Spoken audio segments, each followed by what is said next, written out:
welcome to Being Brunswick with the Brunswick County Chamber. I'm your host, Megan Bishop. I would first like to thank my sponsors, Dane Delane Salon and Surf Unlimited in Ocean Isle Beach. You'll be able to see my different wardrobe styles, hair, and makeup throughout the show. This year, I will be visiting businesses and actually taking part in what they do on a daily basis. I'll be getting down and dirty with the businesses here in Brunswick County. Today, we'll be visiting Sunset Slush and Christian Viera Photography to see what they are doing to gear up for the summer season. Stay tuned for your episode of Being Brunswick.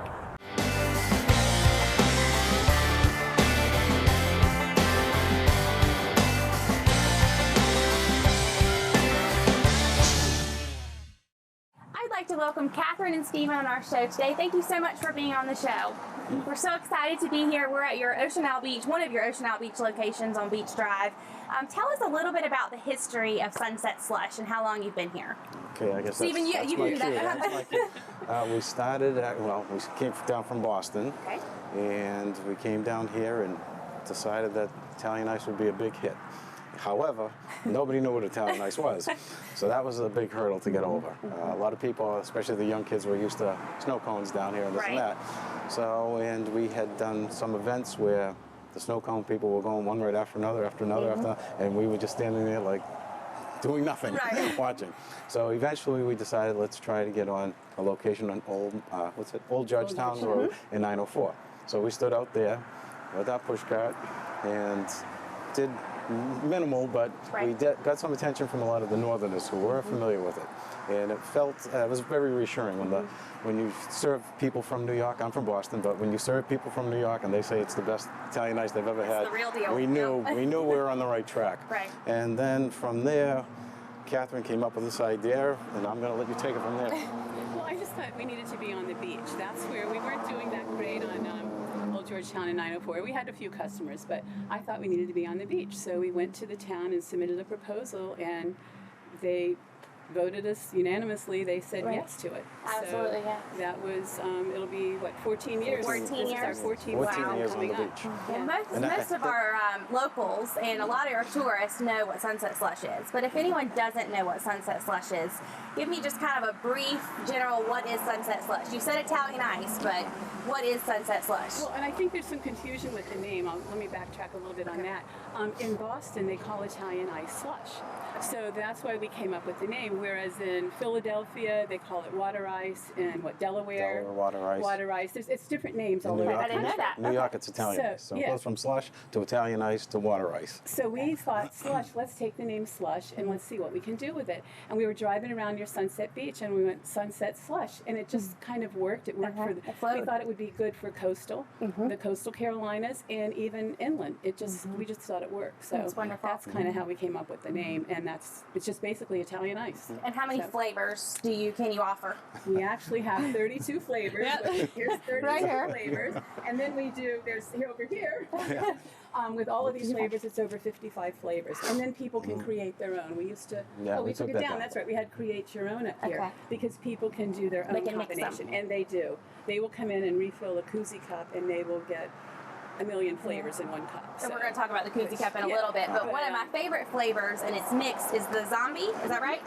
What is in zombie? Is it a little bit of everything? It's 14 different flavors inside. When we go inside, you'll see the one freezer. You take a little bit out of the one freezer, and there's basically 14 flavors. Now, some people will come and say that they don't like cotton candy or bubble gum in it because those two flavors are in it. So, and people will delete flavors or add flavors. Right. But it's my favorite, all-time favorite. If you can tell by looking at the board, though, we'll have people stand here for 20 minutes trying to make a decision. Yeah. So we end up talking them into the zombie because it's got a little bit of everything. I don't know that I can make a decision. It alleviates the decision making real quickly. But that's where the samples come in. We sample people constantly, and that's where that's when they finally make a decision after the samples.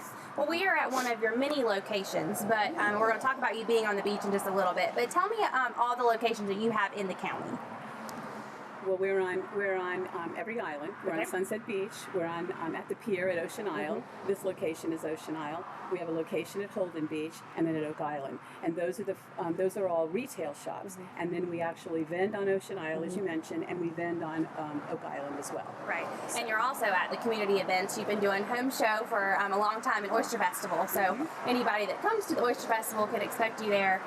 we have a great time that weekend, and we love for you to be a part of the community event. So we appreciate that. So thank you. Thank you. And I think the exciting thing is also the Stay at the Docks this weekend. We have a store at Holden Beach, and the festival is. That'd be great. That's where our store is right there too. That'd be So great. that And works out pretty we do good. all the concerts. The And the concerts concerts, are very huge. easy. Right. That's a big part of our business That's right. too. Well, I think one of the biggest things and nicest things y'all have done to make your business a success is you have taken it to the beach. You have your storefronts, but you have taken the Slush to the beach.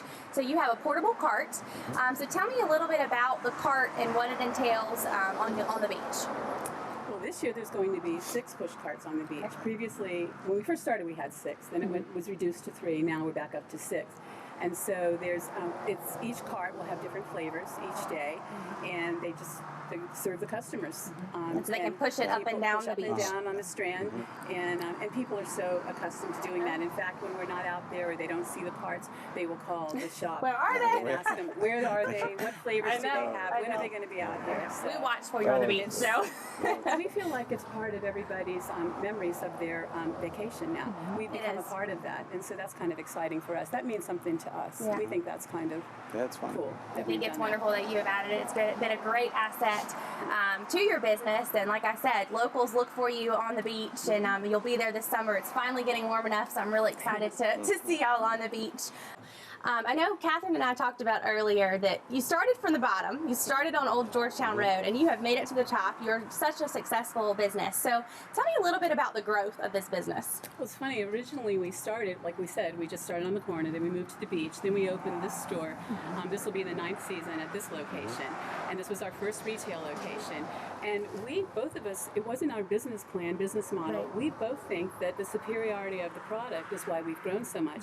We're almost to 50 independent operators throughout the country, and 17 of those are retail locations. Wow. So we didn't expect this. No. And it keeps us quite busy. We're no longer seasonal. It's We're not seasonal. Yeah, I think some people think it's seasonal, but it's not for us you're anymore. working all the time. Yeah. So Which it's is just good. been great. Absolutely. So. Well, I'm so glad you're on my show today. I'm learning a lot about Sunset Slush that I did not know about. So now we're going to go inside, and there is a right and wrong way to scoop Sunset Slush. So I'm going to learn. Devin's going to show me exactly how to do that. And then we are going to go to the freezer. Stephen has a lot of work for me. We're going to put you to work. Yes, that's right. We're going to get down and dirty with the Sunset Slush. So let's head inside. We are back with Devin, the manager of the Ocean Isle Beach locations at Sunset Slush. Thank you so much for joining me today. Thanks for coming out. You're going to teach me the dirty part of this job. We're going to talk a few minutes about different items that you have here at Sunset Slush, but I first want to mention you pretty much run the beach cart. You know what's going on the beach. That's the hard job, I know. Yep. But I know you work during every single day with the Sunset Slush, and then you and a few other buddies go back out there on the beach and do a cleanup. Is that right? We do. We actually do it once a week. Okay. We always send out one of our employees. They'll have a trash bag, some gloves, and they go out onto the beach. They'll walk from either end of the beach and walk all the way to the pier, picking up any trash they see, not just our materials, everything. And there's all types of things you'll find out there, but they make sure to get all of it. That's and that all awesome. started because our guys on the beach, they have a trash bale on their cart, and they just couldn't get enough of the trash when they were walking themselves. Yeah.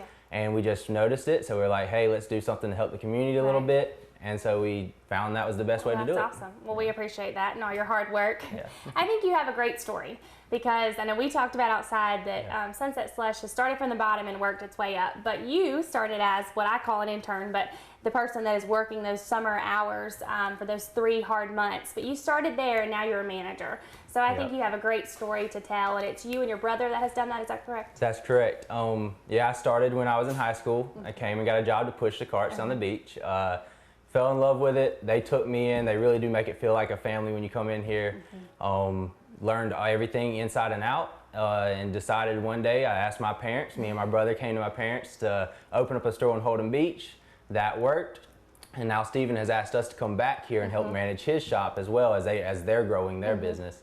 And it's just all worked out really well. It's really awesome. Yeah. One of my roommates in college actually worked here as well, and he actually owns his own shop in St. Simons, Georgia now too. So they bring you in and then they try to make you grow. They try to make you a success. It's a family-oriented business, It is. so that's great. That's an awesome story. Thank you for sharing. Devin, we're going to start with talking about some of the products that y'all have here. Okay. One of my favorite things is the koozies. You have these on the beach. You also have them at the storefront. You come out with a new one every year. Is that right? We do. We try to get a new design just to make it fun. People like to collect them each year. They come back and say, Absolutely. is there a new one out yet? Right. And we have to always get one. So. I have one of the original ones, and we continue to get one every year, so it's a lot of fun.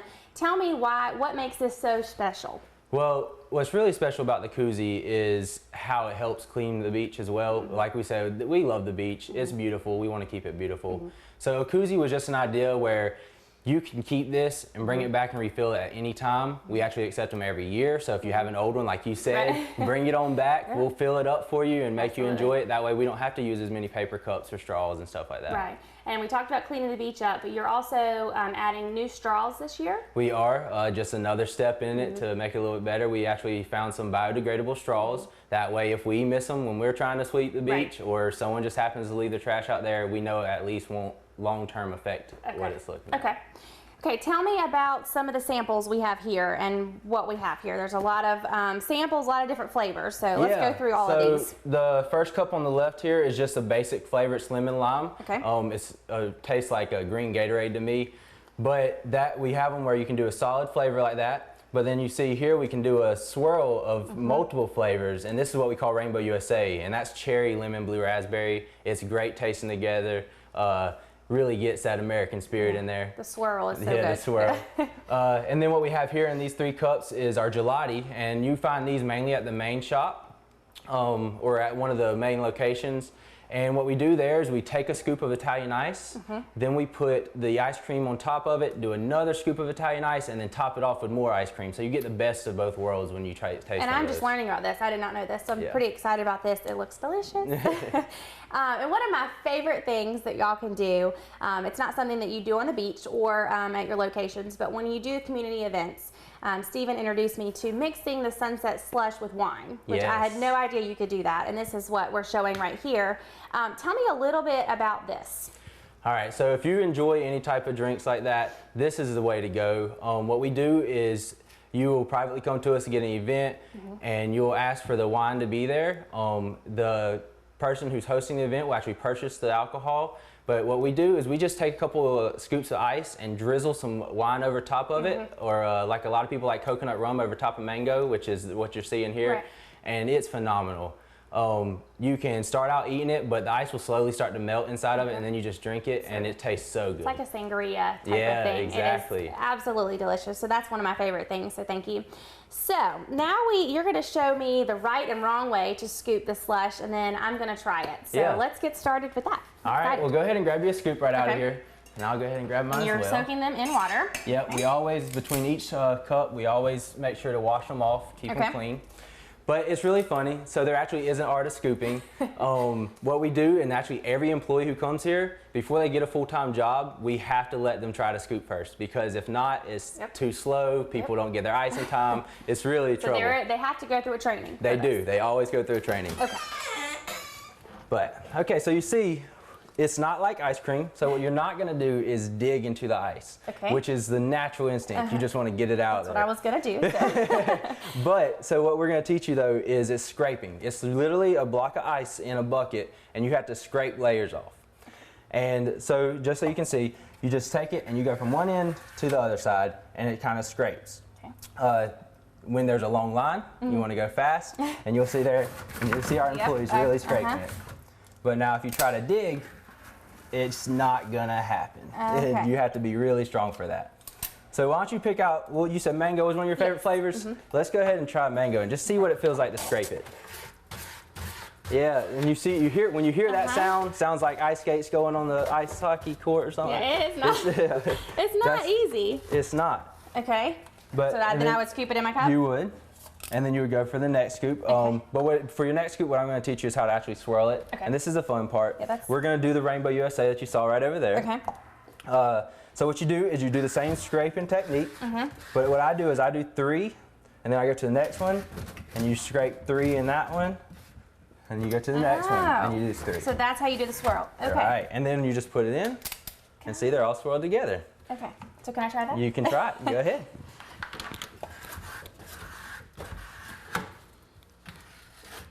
I mean. And see, you see, there's certain flavors that are harder than other ones. Okay, how'd I do? Yeah. Now, well, this is. So go ahead and put it in there. Okay. So this is the next challenging thing. You see the size? That's going to be the hard part too. Is once you learn the skill, is actually making it the right size. So you put 2 scoops in there. I've got 1. What you really want for a small is for it to look like it's barely going over the top. Okay. And so that's the next thing. That's challenging. It does. It feels like a lot, and you know it felt hard to scrape. Absolutely. Wait until there's a line of 30 out there, and you're having to go as hard as you can. But it's a skill. It really is, and it's fun. You learn it, and then once you get used to it, you just go through it like nothing. That is, that's not easy. Not easy at all, but no, I really appreciate what you do on the beach when it's 90 degrees outside and we really want sunset slush. So, well, that was fun, but I don't know that I would want to do that every day on the beach. It's really not bad. Once you get the skill down, it's really fun, especially in this environment. Definitely working your muscles. So, well, I think Stephen, one of the things Stephen really wanted me to do, because I said I want to get down and dirty with sunset slush, was to go into the freezer and lift those buckets, which we're going to talk about that a little bit more when we get in there. They're not easy to do. So I think we're going to head over there. So thanks so much. All right. Okay, Stephen, we are in the warehouse right now. We've talked about the history. We've talked about all the information that our viewers are going to know about sunset slush. So, and I have scooped sunset slush, and it is very hard. It is not as easy as I thought. It looks, but professionals make everything look easy. That's right. We've talked about the training that your employees have to go through. So right now we're in the warehouse, and at one time, several years ago, all of your equipment had to be placed in the store that we were at earlier. Shop, that's just, I don't know how you did it. We took everything from the main shop and put it into a 3,000 square foot So with warehouse. your growth, you were able to have this. So this is where your freezer is and your equipment. Right.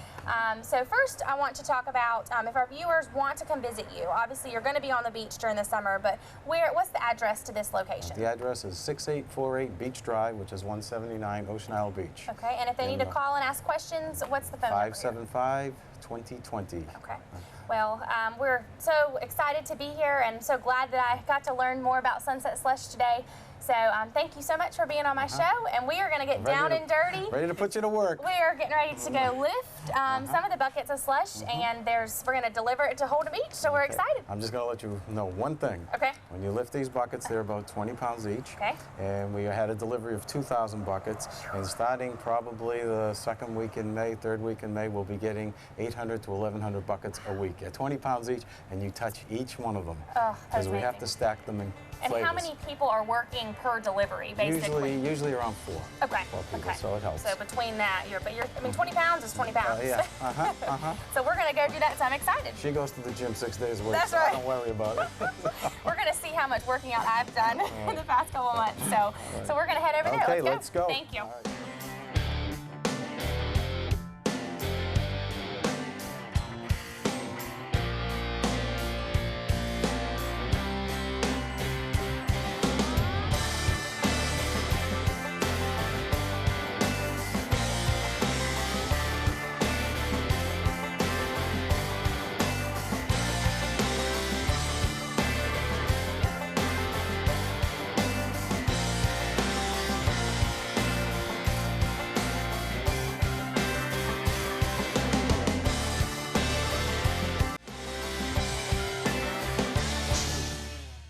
I'd like to welcome our second guest on the show today. I have Christian Viera with Christian Viera Photography. Thanks so much for being on my show today. Thank you. Any of our viewers don't know, this is the president of the Chamber's husband, and their kids will be on the show later on. So thanks so much for being a part of the show today. I'm excited that you're here. Thank you. You're going to teach me a lot, but first I want to learn a little bit about you and your business. So tell the viewers how you got started and why you started this business. Well, generally, the way it really started was I'm originally from New York City, and I was an art major my whole life. And I didn't really touch a camera until I was in the Navy.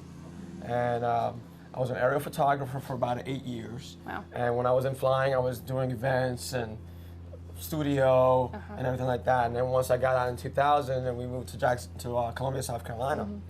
And that's when I started really getting into it and doing stuff with the chambers and magazines and historical stuff in Camden and everything like that. And then we moved here and started working for ATMC for a little while. But I also kept the photography going. And photography, actually, I've been doing this with my business for about 2 years now, since 2014. That's when I reestablished it and everything like that. And so I do a lot of services like real estate photography, portraits, weddings, everything with the weddings, with bridals, engagements, so on and so forth. Let's see what else. Sports photography, do a lot of that here recently. And we're going to show a little bit about that later on. We're going to talk a little bit more about that. High School right now. And but I do want to point out that this is not your full-time job. You have two, basically, one full-time job, and you're doing this on the side. So, I mean, it takes a lot of time to edit those photos and to go out and spend your full day with sports or a wedding and things like that. So it is not an easy job. No, it's not. I mean, yeah, I'm doing website things during the day, and then in the afternoon I'm doing photography, and I don't go to bed at about 2 o'clock in the morning after editing photos and stuff, doing stuff for magazines, doing stuff for the Beacon, and then my own personal stuff. And we're going to show some of those photos of those different services throughout the show. But also, and you mentioned the services you can offer. But so how do you prepare? So let's say it's a wedding shoot or a sports game. How do you prepare for those shoots? A lot of it is research. I'm all about interviewing and meeting with the client beforehand and everything. So I call them up, find out what they need from me and everything, and then do the research, get all the information, visit the sites if I have to. Okay. Just so I know what kind of lighting I need and what kind of equipment I would need and everything like that, and then just go from there. Yeah. And I know you've done some chamber events, and the lighting has been hard to deal with. So what happens when it's a dark room or it's raining or something like that outside? What do you do as a photographer? As a photographer, a lot of it is just playing with the lighting on the camera. Okay. So is that something you do on your camera or when you edit? No, I do it on my camera first. I try not to use Photoshop as much as possible. If I have to, then I'll use it, and I shoot a lot of my photography in RAW, which gives me the ability to shoot it at the right settings, and I can adjust the lightings here and there and everything like that. Compared to a JPEG, whatever you shoot with a JPEG, that's what you're stuck with. You can't really adjust the shades and stuff like that. So that's what I do. I think we're going to jump right into it. You're going to teach me some of the techniques today. I think most people use their iPhone today and think it's just super easy to take pictures. Well, there's a difference with having your professional photos and on an iPhone or an iPad and things like that. So we're going to use your sons. They're twins. We're going to use them and show how they hit a baseball, and we're going to also do some soccer.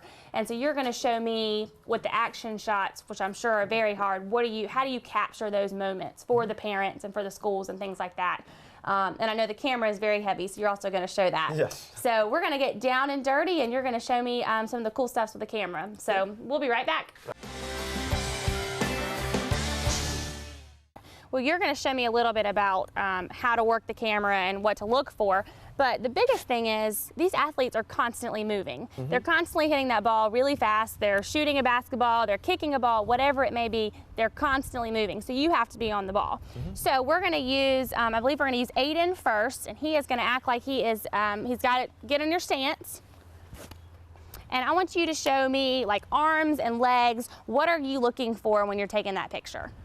Well, it's pretty cool from what I've had, my experience with baseball and actually soccer here lately also.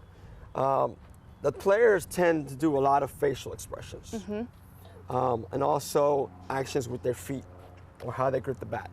So what I do is I focus on the player, normally chest length, right there in the center, so I got a sharp focus there, also with their face and their equipment, but also to be able to get that ball. So a lot of it is, let's say in baseball, when they get ready into position, go ahead and get into position, and like you're going to get ready to swing the bat. And don't hit Miss Megan, okay? Don't hit me. All right? So act like you're going to get ready to swing, okay? Normally, the way I know they're going to get ready to swing the ball is they'll take the bat, and from the start position, they extend it back here. Okay. That's the trigger right there. That's when I know they're getting ready to swing that bat. Another way is their eyes. Their eyes, they're focused on that ball, waiting for that ball to arrive. But as soon as that ball gets anywhere to about right here, their eyes open up so wide.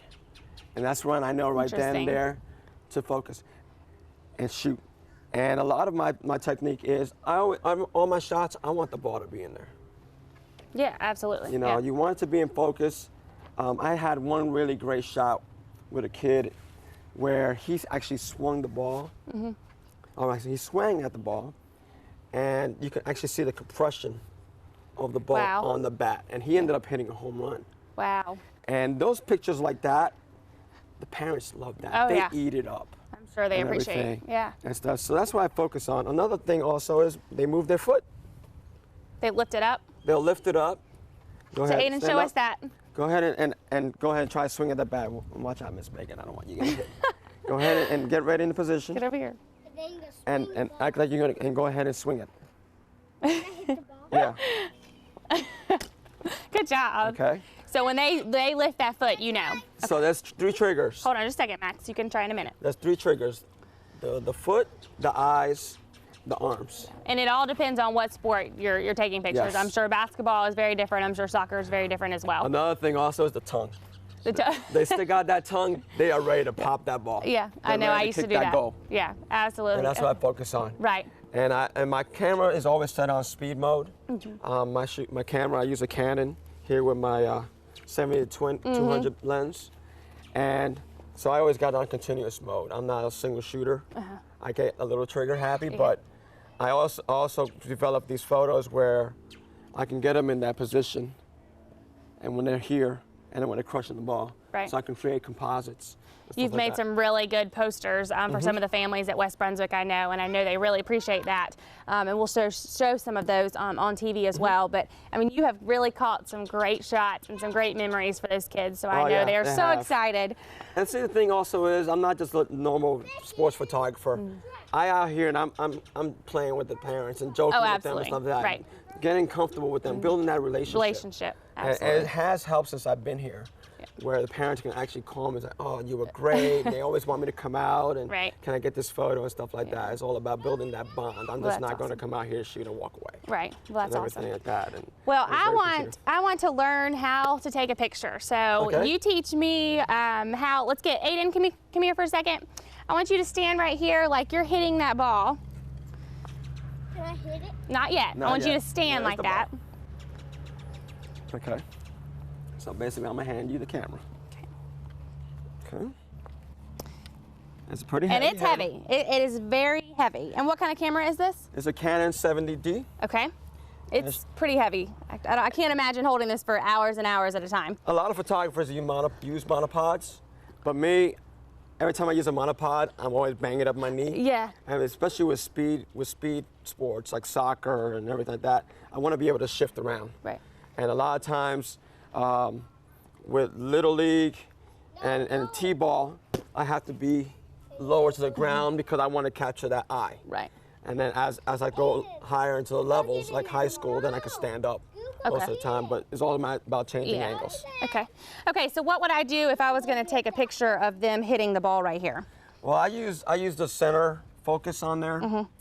And what I do is I just focus on probably the top of that's this right here. This is where the ball was standing. Okay. Okay, focus on that. But like I said, don't hit the ball. I would focus also, come here, stand right here.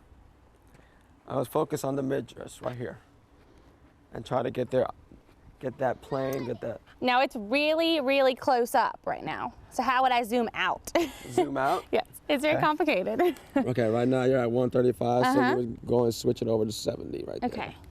Yes, that's much better. Okay, so Aiden, act like you're gonna hit. Okay, so do your arm like your dad talked about when you were ready. See? It's still really zoomed in, but yeah, but I can't imagine doing that when they're in action. No. It's pretty tough. So. Well, it is a lot to think about. This camera is very heavy, but we appreciate all that you do at the games. I know the parents and the players are loving it. So I really appreciate you being on the show today. If somebody is interested in contacting you, what is your website and your telephone number? My website is www.christianvieraphotography.com. I am also on Facebook. Okay. And on my Facebook page, I have certain events that I shoot. But, so if somebody wanted to get in contact with you, how would they contact you? They can go on their website and look at your photos, but if they wanted to call you and actually book a shoot, how could they get in touch with you? They can contact me at, my phone number is 803-609-8190. Okay. And they can email me at christian@christianvieraphotography.com. Okay. Or cvieraphoto@gmail.com. Okay. Okay. Well, we really appreciate it. Thanks so much. Thank you.